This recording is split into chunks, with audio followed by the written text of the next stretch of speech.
everyone, Ivy League Gaming here, and today we're playing Watcher of Realms.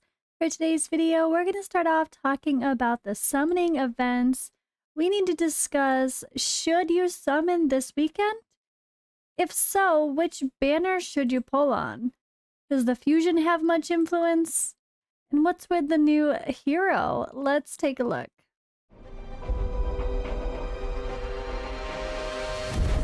The finest blood for the most untainted soul.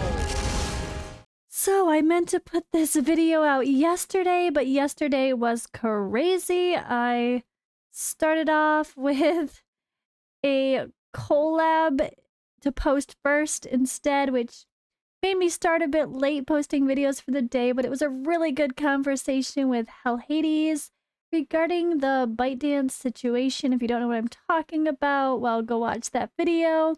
There's been a lot of people overly concerned about Watcher of Realms' future, and let's just say Moonton is going to be just fine no matter the situation. And stop thinking Plarium could buy Watcher of Realms or Moonton, guys. You do realize that Moonton is a lot bigger than Plarium, and they're both publishers and developers. That's not how that would work. The people above Plarium could buy Moonton, but not the other way around. If anything, Moonton would buy Plarium, okay? Kidding, not kidding. All right, so today's video. Oh, yeah. Sorry, but then it was, yeah. Then we had an update. I didn't expect the in-game patch notes for next week's update. That was a good surprise, but yeah, I maybe keep pushing this video back. And I'm pushing back my new faction Supreme Arbiter video again as well. And then at the same time, I think I had like Dragonair promo code video and also posting the Hell Hades video over there. Oh, it was a day. And then I had to live stream. So yesterday, which is now, I'm recording this before I go live on Twitch the day before. Busy. So sorry for taking a little bit longer than usual to get this out. I normally put this out on like Wednesday. But hey, it's good enough. I'm trying. So let's talk about it, guys. What do we got? We have a fusion event with an arrival of heroes. This is going to be a little bit different coming up, and after next week they're going to change this, but for now it's the same. So you can get fragments for the fusion, the shard summon event. Yeah, by doing summons. But the TLDR is you don't need to. Most people probably already have one copy of Pyros. If you are going for 2 copies of Pyros, which you can do, but you need to win some of the tournaments, at least first, second, or third place, then you're going to want to summon to get the rewards from Arrival of Heroes. But if you're not going for 2 copies of Pyros, you're just fine. You don't need to worry about summoning in regards to this fusion. Again, most people probably already have him by now, that 1 copy. But there's a good set of events. I really like it this way.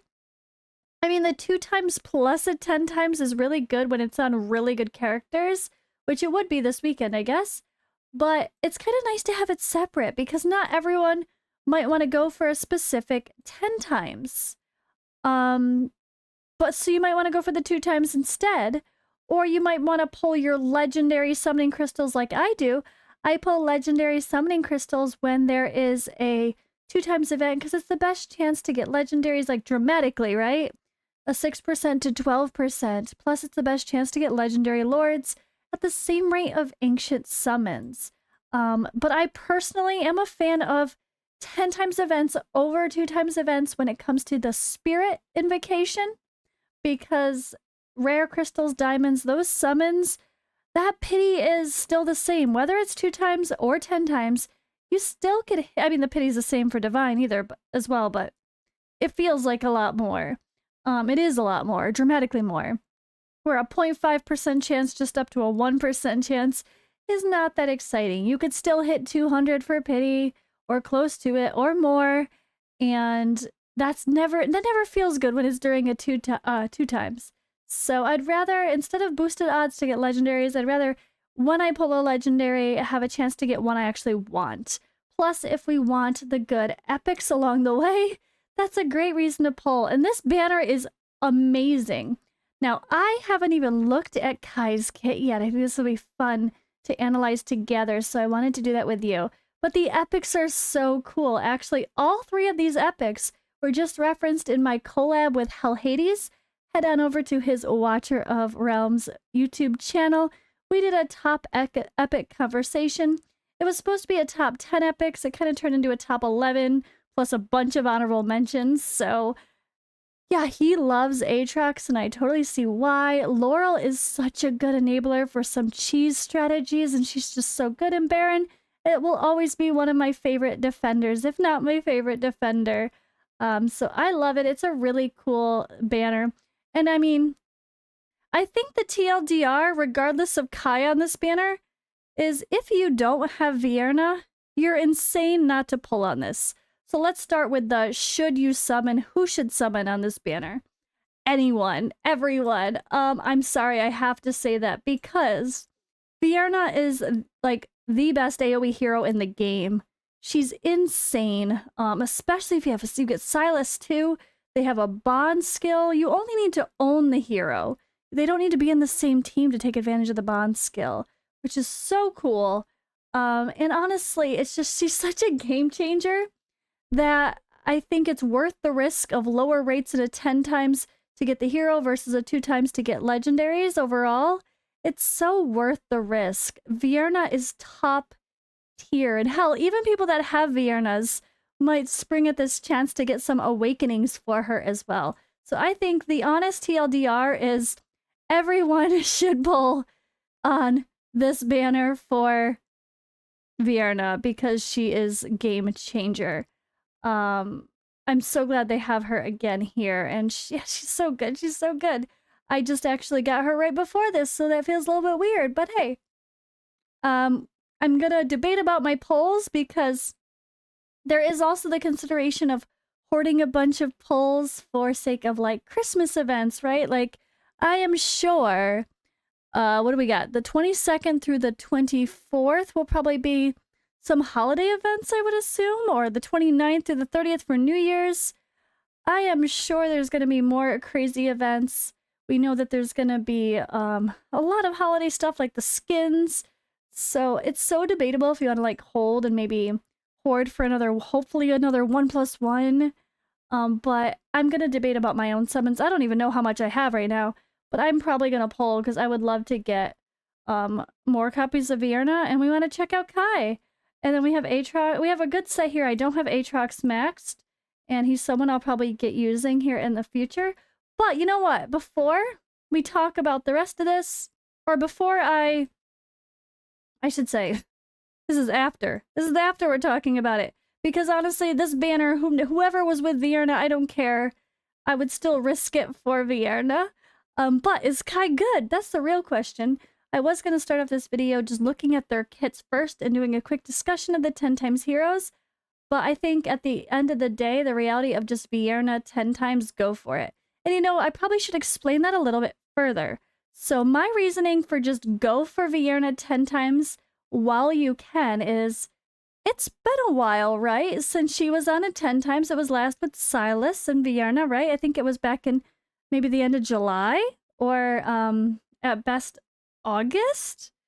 So it's been a while, but also the more heroes they add to the pool, the less and less a 10 times rate is gonna feel good.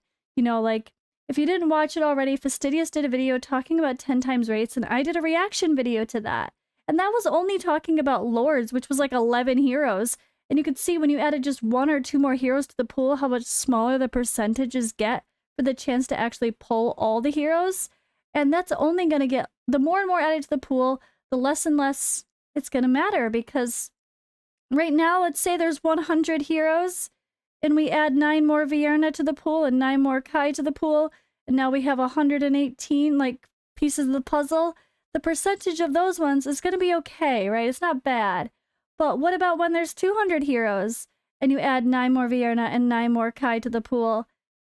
That percentage of getting them compared to the rest of the 200, it's not going to feel as good.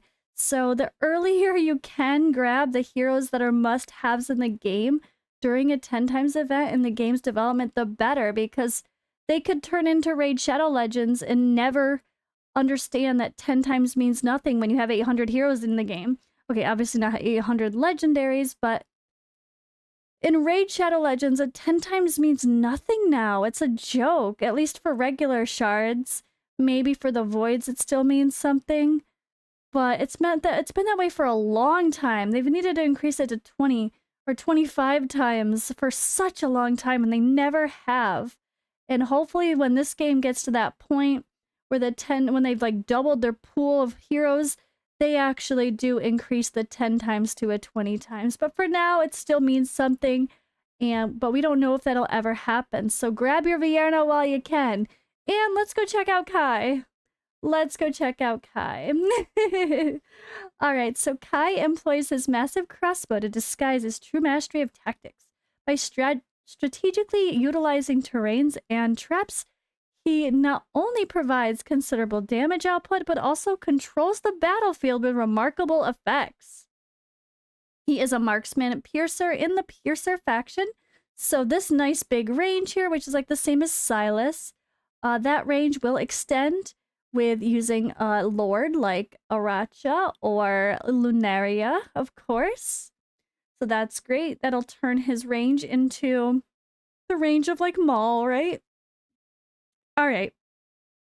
Talent. Every 15 seconds, the next basic attack is changed to placing one worm snare on a random tile in range. The snare lasts for at most 30 seconds, dealing 25% extra damage to enemies inflicted with Immobilize.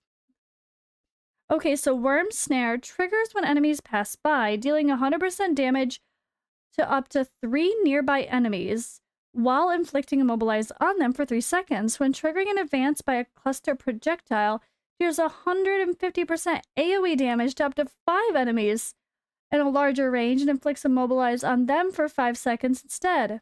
Worm Snare is immediately consumed upon activation. Well, not even reading the rest of his skills, you could already say... this might sound weird, but I want to say that sounds amazingly fun to have him on the defense for Guild War, right? These worm snares, these traps getting thrown around. That sounds like that could be huge in delaying an enemy. I think he sounds amazing for Guild War. I don't know. Let me know what you guys think. Do you agree? Does that sound really cool for Guild War? Now, keep in mind, this is traps, right? This is like Cuke. So there's definitely going to be situations where you're placing fighters, defenders, and your piercers and whatever else, you know, as a normal team comp, like in a campaign or something.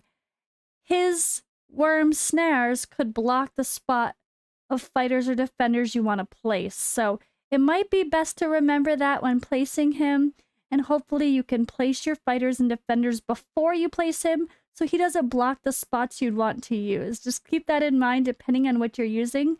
That might be an issue.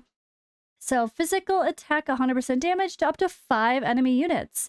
So not quite an AoE, but at least a good multi-hit on the basic attack. And then Doomsday Cluster launches a cluster projectile at one enemy in range, causing an explosive impact upon contact. The explosion deals 350% AoE damage to up to 8 nearby enemies and splits the projectile into 3 small bombs. After a short delay, the small bombs detonate, each dealing 100% AoE damage to up to 5 nearby enemies. The cluster projectile can trigger every worm snare within blast radius in advance. Whew. Okay, that sounds really cool, and it looks cool. Look at that, I love the explosions. That looks really neat. And the little visual of the ultimate looks really cool. I like it. I like it. It feels satisfying. Alright, and then Doomsday Cluster has a 20% chance of an immediate second cast being ready after each cast. Ooh, coming back to the... What? He has a 20% chance to just use his ultimate again. This effect can be triggered up to 1 time every 20 seconds. Wow. Okay. Now that seems fun. Alright, let's read the next one. Upon triggering Worm Snare, increases crit rate by 20% and crit damage by 40% for 6 seconds. This effect cannot be snacked when there are multiple worm snares. All right, so absolutely, especially with this ability to come back to his ultimate so quickly, I think top tier for Gear Raid 3. That's so good. Marksman pairs with our lovely Lunaria, extended range, and this is awesome. Great multipliers with AoE damage. Typical cost is fine. The snares could be cool for other areas of the game, but when it comes to Gear Raid 3, this sounds great. And this is up to 5 enemies, at least with his basic attack. And the fact that he can come back to his ultimate so quickly is like some free rage regen. So, yeah, why do we have Immobilize? Why is Immobilize part of this? Does he have an awakening that adds Immobilize? Let's see. That's the only confusing part of this kit is why does he even mention Immobilize? He needs to pair with people that do Immobilize? Maybe, because he doesn't do it himself unless there's an awakening. Alright, so let's check out his awakenings enhanced. Each cluster projectile launched by Doomsday Cluster inflicts burning upon explosion. Ooh, alright, add some damage over time. I like it. Plus 300 attack. Alright, Awaken 3 decreases the interval of placing Worm Snare by 5 seconds, and it will inflict defense reduction when triggered. Ooh, that is what we want to hear. That is great. Defense minus 20%. Ooh, I love it. Alright, that's huge. That is huge. He sounds awesome. He's sounding better and better for Gear Raid 3.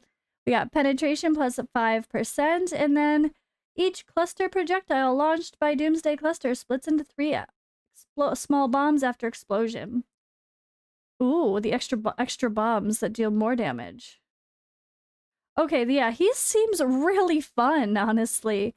I don't know why this Immobilize is part of his kit when nothing else in his kit does Immobilize. So there must be an ideal pairing with him, synergy-wise, that I'm not thinking of off the top of my head, or new characters to come out. Maybe there's gonna be a bit more new characters with Immobilize. But yeah, this sounds great. Okay. I definitely want him after reading that. The skills look satisfying. And obviously, I mean, obviously, we all want, especially if you don't already have, a Vierna. Who doesn't want a Vierna? She's just an AoE damage monster. She pairs with Silas. She brings this cool Mortal Kiss thing. She's just so good. She has this bone shield that increases physical damage reduction by 10% and deals extra damage equal to 10% of the caster's attack. She's just so good, and she's just such a game changer that I think the banners are a no-brainer. They're very good, very good 10 times, and the fact that the 10 times actually has good epics as well. Most people would love to max out a Baron.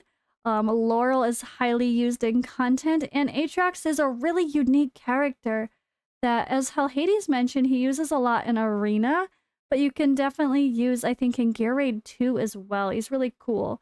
But yeah, that's all for today's video, guys. I think I just have to say for should you summon is I can't say you should not summon when Vierna's on a banner. I think that's just it. That's the no-brainer. She is good, and you want her if you don't have her, and you might want dupes of her if you already do have her. So if you can do enough summons to give it a try, I would absolutely start pulling for her.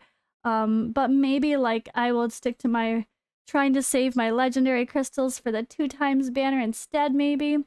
But we do have a few weeks before Christmas, so maybe have fun this weekend if you have some summons left over, and then not pull next weekend and try to save in case there's something fun for the holidays. But that's going to be kind of my strategy, is trying to figure out a way to save so I don't have to spend for the holidays again. We'll see. But alright guys, thank you for watching. I'll see you in the next video.